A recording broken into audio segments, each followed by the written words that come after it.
Hello students, welcome to Prep Radar. आज के इस वीडियो में हम कंप्लीट करेंगे क्लास 10th एसएसटी के 50 मोस्ट इंपॉर्टेंट एमसीक्यू जो आपके कल के बोर्ड एग्जाम के लिए एक मस्ट वॉच है। तो चलिए वीडियो को शुरू करते हैं। Moving on to question number 1। Question number 1 क्या कहता है? Rowlatt Act was passed in the year. Rowlatt Act किस साल पास हुआ था? 1917 में, ऑप्शन बी 1919 में, ऑप्शन सी 1921 में या ऑप्शन डी 1930 में। तो इसका आंसर हो जाएगा ऑप्शन बी 1919 में। Rowlatt Act was passed in the year 1919। Rowlatt act जो 1919 में पास हुआ था, इसमें ब्रिटिश गवर्नमेंट को बिना ट्रायल अरेस्ट करने का पावर मिल गया था। Question number 2। Jallianwala Bagh massacre took place in Lahore, Amritsar, Delhi या कानपुर। तो इसका करेक्ट आंसर हो जाएगा option B Amritsar. Option B Amritsar. 13 April 1919 को अमृतसर के जलियांवाला बाग में एक पीसफुल गैदरिंग हो रही थी जिसपे फायरिंग कर दी गई थी। यही था Jallianwala Bagh massacre. Question number 3। Who started the non cooperation movement. Non cooperation movement को किसने स्टार्ट किया था?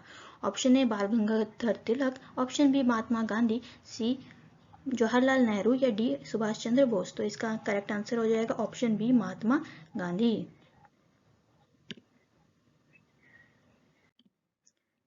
क्वेश्चन नंबर 4 है Chauri Chaura incident happened in. Option A 1920, option B 1921, option C 1922 और ऑप्शन डी 1930। इसका करेक्ट आंसर है option number C 1922।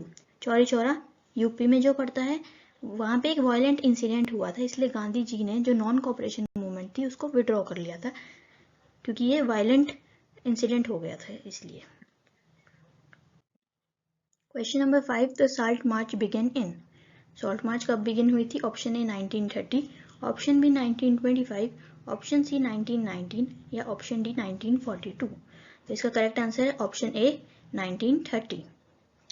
Gandhi ji ने साबरमती आश्रम से लेके दांडी तक वॉकिंग मार्च किया था, मतलब तो उसको साल्ट मार्च कहा जाता है और ये ब्रिटिश के सॉल्ट लॉ को तोड़ने के लिए किया गया था।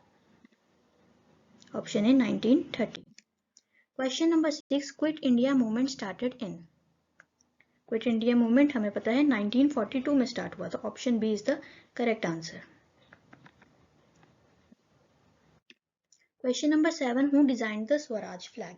स्वराज फ्लैग किसने डिजाइन किया था?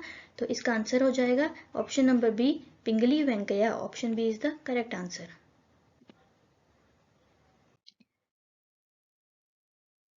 Most abundant fossil fuel in India is.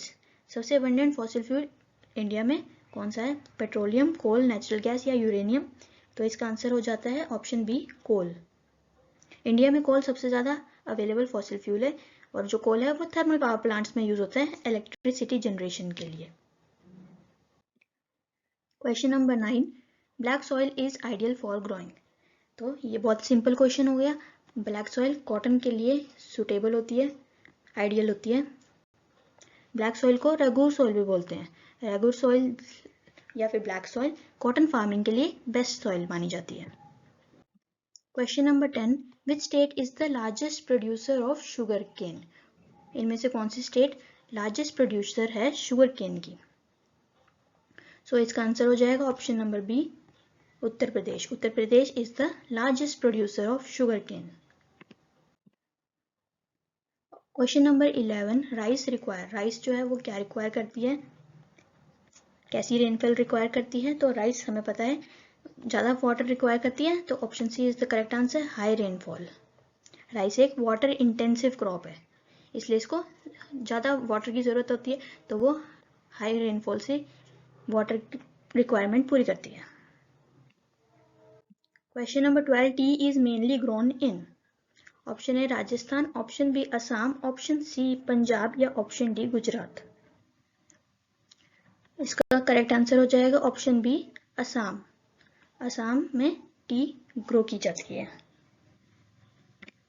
Next question. A renewable resource is. Renewable resource क्या होते हैं? जो कम टाइम पे रिप्लेनिश हो जाते हैं या फिर जल्दी खत्म नहीं होते। तो इसका हमारा option C solar energy is the correct answer. Renewable resource is solar energy. The head of the Indian state is, Indian state का हेड किसे माना जाता है? प्राइम मिनिस्टर को, प्रेसिडेंट को, चीफ जस्टिस को या गवर्नर को? तो इसका करेक्ट आंसर हो जाएगा ऑप्शन बी, प्रेसिडेंट को। The Lok Sabha is called, Lok Sabha का दूसरा नाम क्या है? लोकसभा हम जानते हैं हाउस ऑफ पीपल भी बोलते हैं या इसे लोअर हाउस माना जाता है, वेरएज राज्यसभा को हम काउंसिल ऑफ स्टेट्स बोलते हैं या अपर हाउस बोलते हैं। Question number 16, the term of Lok Sabha is, Lok Sabha कितने ईयर्स के टर्म के लिए होती है? तो लोकसभा का जो टर्म है वो नॉर्मली 5 ईयर्स का होता है। Option B is the correct answer. The election commission conducts, election commission जो है वो क्या करती है? वो इलेक्शंस करवाती है। Option B is the correct answer. Democracy means, democracy का मतलब क्या होता है? डेमोक्रेसी का मतलब होता है ऐसी फॉर्म ऑफ गवर्नमेंट जो कि पीपल के द्वारा इलेक्टेड होती है। तो इसमें answer C is the correct answer, rule by people.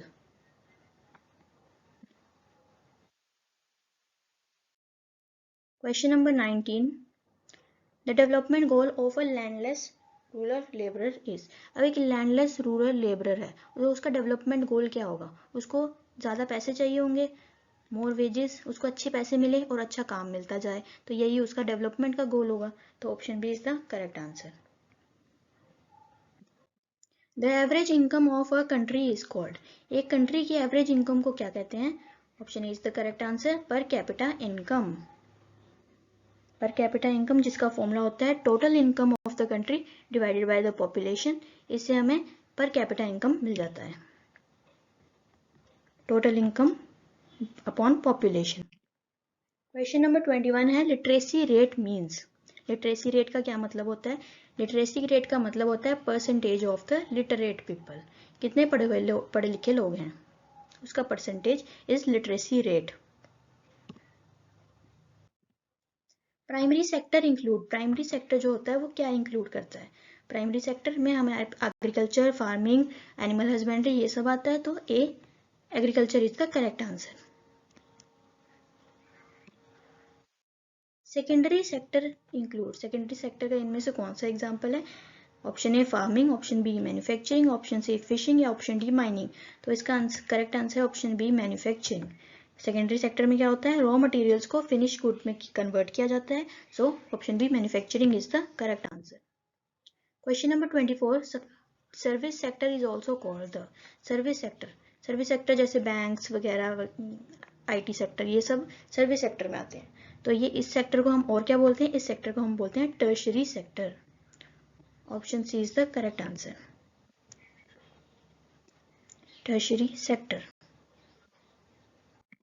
Green revolution is related to, green revolution agricultural production से रिलेटेड होती है, very easy, option B is the correct answer.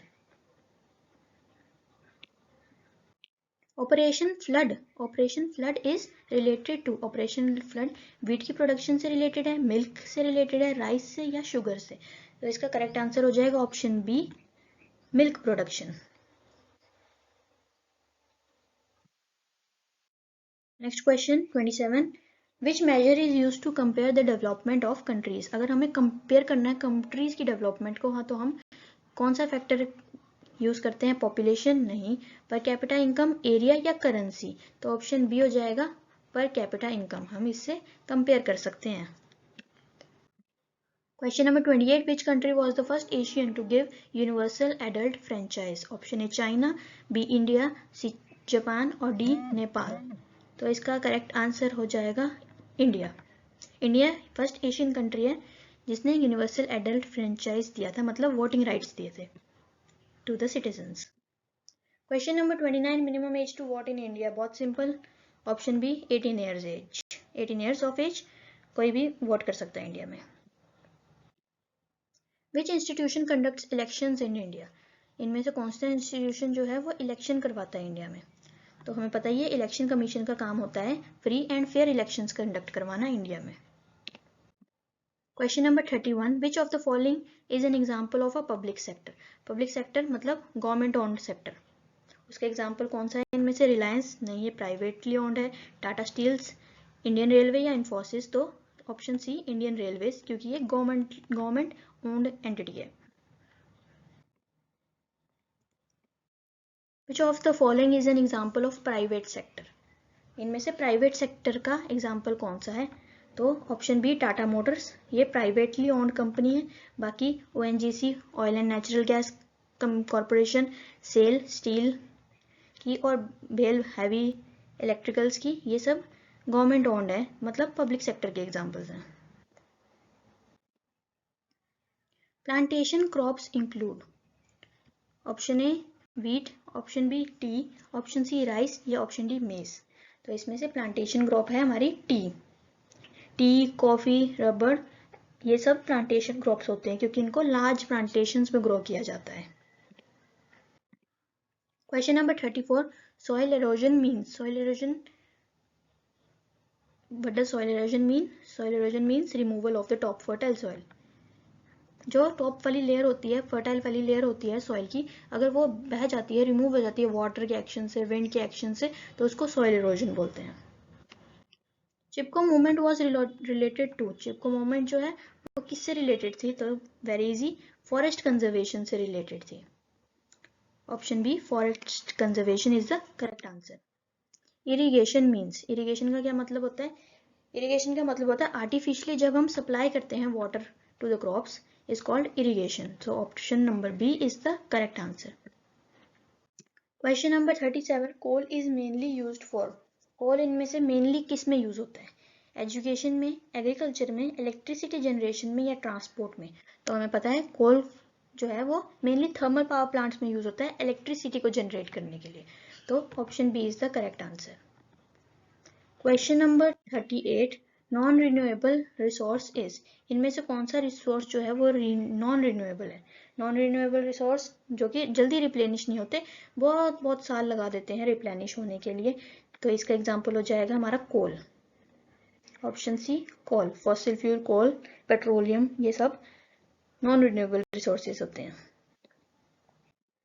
Question number 39, first prime minister of India, India का first prime minister कौन था? तो बहुत easy, Jawaharlal Nehru was the first prime minister of India.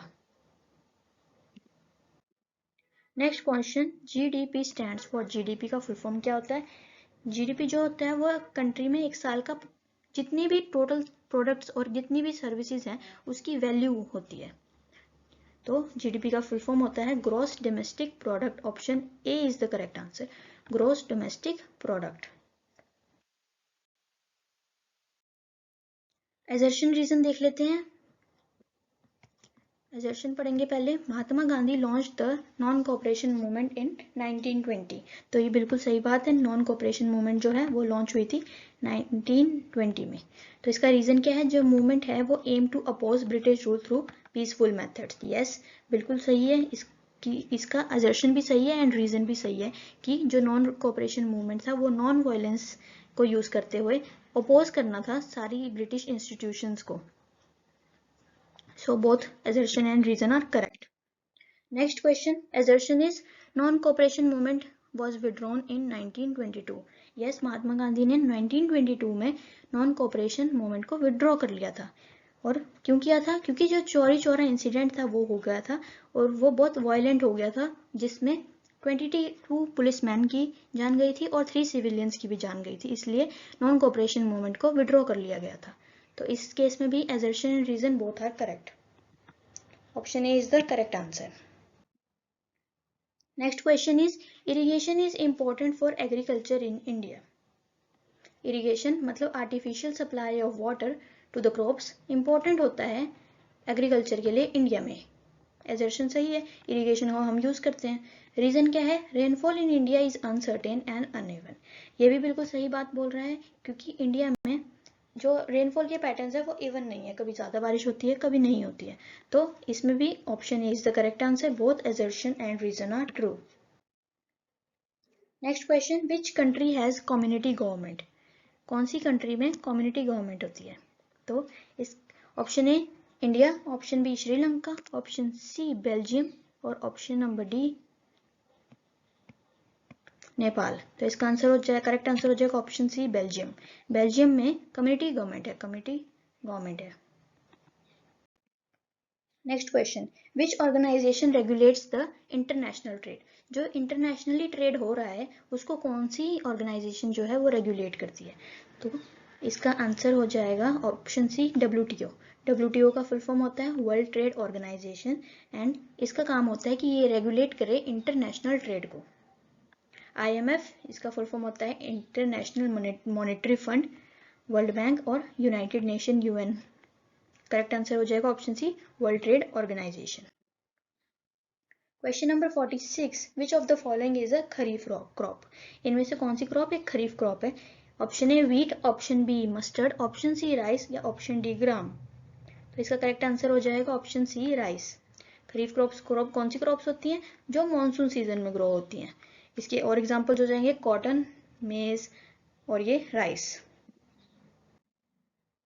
Next question number 47, which of the following is the main function of banks? Banks का main function क्या होता है? A provide loans and accept deposit, हाँ ये बैंक्स का function है। Manufacture goods नहीं, collect taxes भी नहीं और कंडक्ट इलेक्शंस भी नहीं। तो आंसर हो जाएगा ऑप्शन ए, लोन्स प्रोवाइड करना और डिपॉजिट्स को एक्सेप्ट करना। Next question number 48, who wrote Vande Mataram? Vande Mataram जो नेशनल सॉन्ग है ये किसने लिखा था? ये लिखा था बंकिम चंद्र चट्टोपाध्याय ने। Bankim Chandra Chattopadhyay, option B is the correct answer. Next question number 49,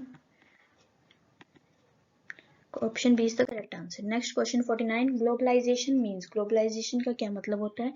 globalisation का मतलब होता है integration of world economies. Integration of world economies. Question 50, constitution of India came into force in? Constitution जो है वो कब लागू किया गया था? कॉन्स्टिट्यूशन ऑफ 1950 में लागू किया गया था। Option C is the correct answer. Constitution of India came into force in 1950। इसी के साथ हमारे 50 क्वेश्चंस कंप्लीट होते हैं और आई होप आपका अच्छा रिवीजन हो गया हो इस वीडियो के साथ। ऐसी और वीडियोस देखने के लिए चैनल को लाइक करें, शेयर करें एंड सब्सक्राइब करें। Thank you.